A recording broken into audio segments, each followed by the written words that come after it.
Doctor साहब dispensary के साथ साथ अपनी ईश्वर भक्ति के लिए भी बहुत फेमस थे। भगवान के प्रति उनका इतना लगाव था कि डिस्पेंसरी की टीवी पर हमेशा भक्ति वाले ही चैनल लगे रहते। अचानक टीवी स्क्रीन पर भगवान प्रगटो का कार्यक्रम आता हुआ दिखाई पड़ा। अभियान की पुकार, भगवान प्लीज़ तुरंत प्रकट हो, भगवान प्लीज़ तुरंत प्रकट हो सुनकर दादाजी, जो कि काफ़ी दर्द में थे और बैठे हुए थे, उठकर टीवी की तरफ खड़े रहकर टीवी देखने लग जाते हैं। दादाजी लेटे रहो, मत उठो, अभी अपना नंबर नहीं आया है। हाँ बेटा हाँ, मुझे भी पता है कि अपना नंबर नहीं आया है। तो फिर क्यों उठ गए? थोड़ी देर और लेटे रहो, अपना नंबर आएगा तब उठना। अरे बेटा, डॉक्टर को दिखाने के लिए नहीं उठा हूँ, टीवी देखने के लिए उठा हूँ। दादाजी, आज तक तो आप टीवी देखने का बड़ा विरोध करते थे, अचानक ऐसा क्या हुआ जो टीवी देखने की बात कर रहे हैं? अरे चुप कर बेटा, देख नहीं रहा है कितना बढ़िया भगवान को प्रकट होने की पुकार चल रही है। मुझे देखने सुनने दे, डिस्टर्ब मत कर, तू भी देख। ठीक है दादाजी, चलो मैं भी देख लेता हूँ।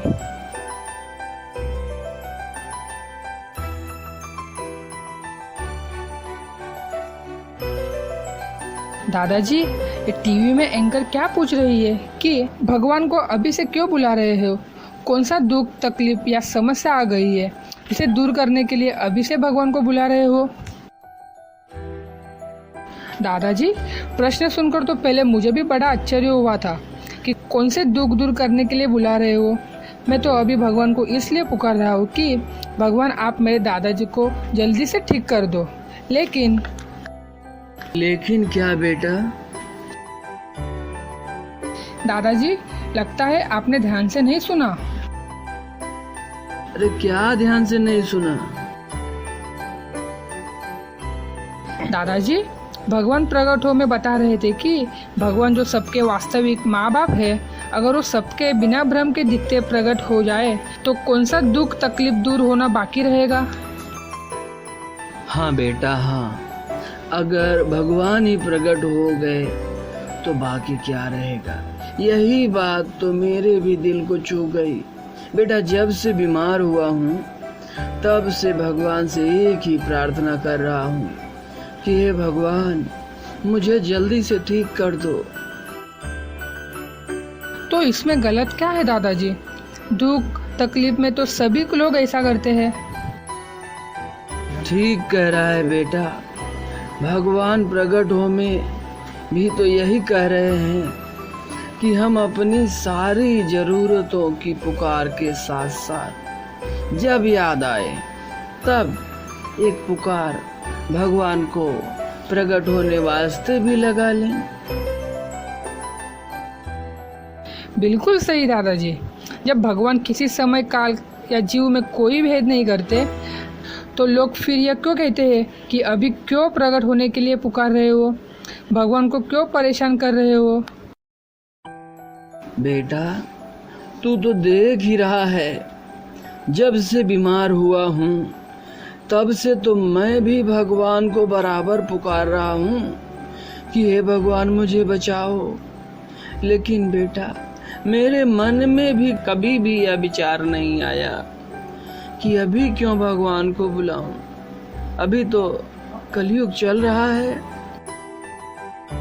दादाजी, हर कोई अपनी जरूरत की मांग के समय यह नहीं सोचता कि इस समय कौन सा युग चल रहा है या कहाँ से पुकार रहा हूँ। दादाजी, भगवान सबके माँ बाप है, उनका बिना भ्रम के प्रकट रहना तो सांस लेने से भी ज्यादा जरूरी है।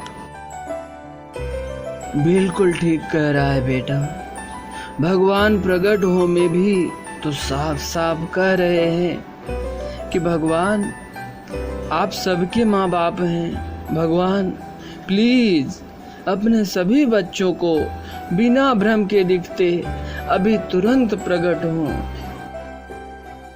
दादाजी, जब भगवान ही सबके वास्तविक माता पिता है तो हम सबको उन्हें प्रकट होने की एक पुकार लगानी ही चाहिए। दादाजी, क्या किसी के माता पिता को बच्चों की पुकार से परेशानी होती है? नहीं बेटा, कतई नहीं परेशानी होती है, बल्कि माता पिता तो बच्चों की आवाज सुनकर खुशी से उछल पड़ते हैं। दादाजी, जैसे हमारे माँ बाप को हमारे साथ रहने में, हंसने खेलने में आनंद ही आता है, उन्हें किसी भी प्रकार की कोई परेशानी या असुविधा नहीं होती है, वैसे ही भगवान जो सबके माँ बाप है, उन्हें भी हम सबके साथ प्रकट रहने में, हंसने खेलने में आनंद ही आएगा। बिल्कुल ठीक कह रहा है बेटा। अब तो मैंने यह तय कर लिया है कि दुनिया कुछ भी कहे, लेकिन मुझे जब भी जहां से भी याद आएगा, मैं वहीं से उसी हाल में भगवान को प्रकट रहने की पुकार करने की पूरी कोशिश करूंगा।